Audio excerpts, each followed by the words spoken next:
Now, it's hard to believe that 50 years ago, when Asians were being forced to flee Uganda, Leicester City Council placed an advert in a Ugandan newspaper telling them not to come to Leicester. Well, they did. And when they arrived, many faced verbal and physical abuse. Despite not being made to feel welcome, they thrived and they made a valuable contribution to the city, as Rajiv Popat reports.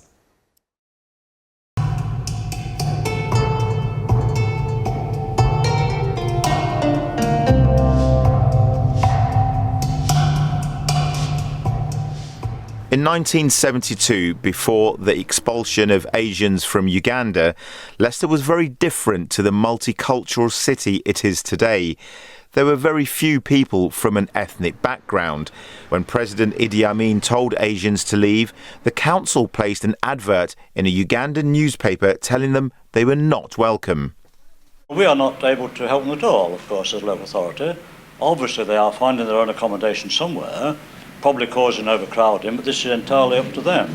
We have nothing at all that we can offer to them. There's too many people coming to Leicester. I mean, we're having them come all the time, every day.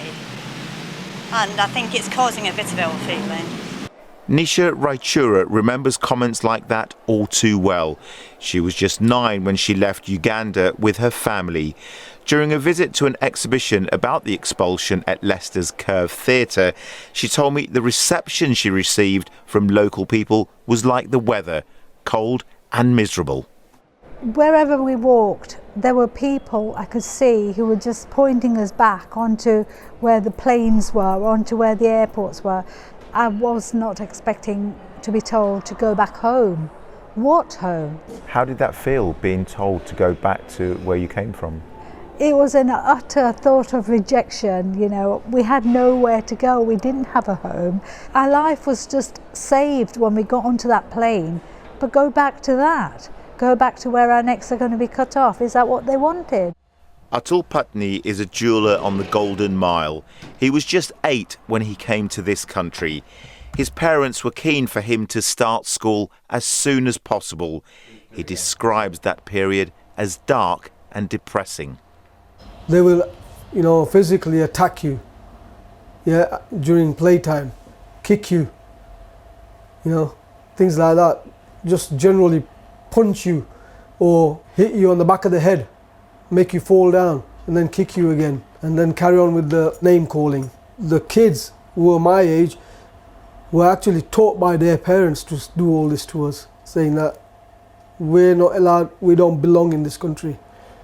In this country, in 15 or 20 years' time, the black man will have the whip hand over the white man. Just a few years earlier, Enoch Powell had made his Rivers of Blood speech.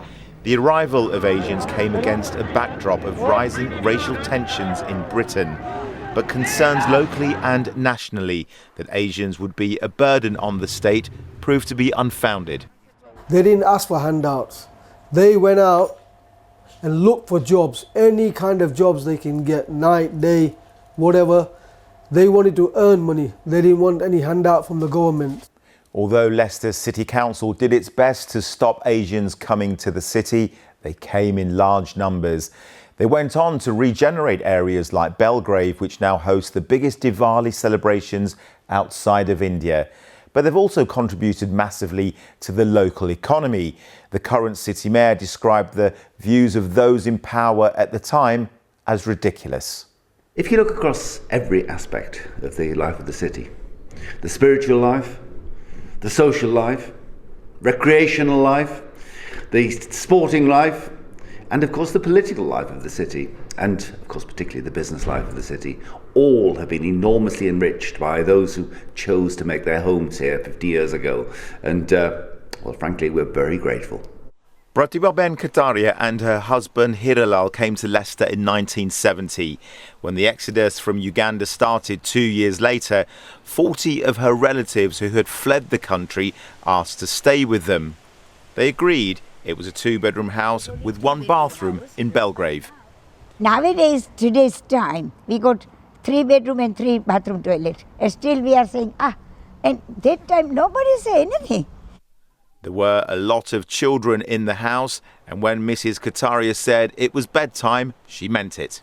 Believe me or not, 8 o'clock, sharp 8 o'clock night, and I says, come on, everybody upstairs, please.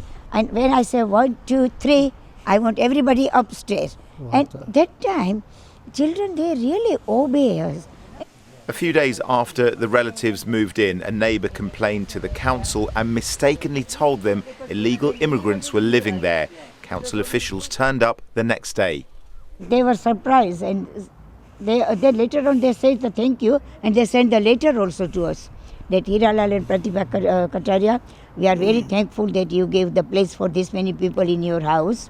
The neighbour and Mrs. Kataria went on to become close friends.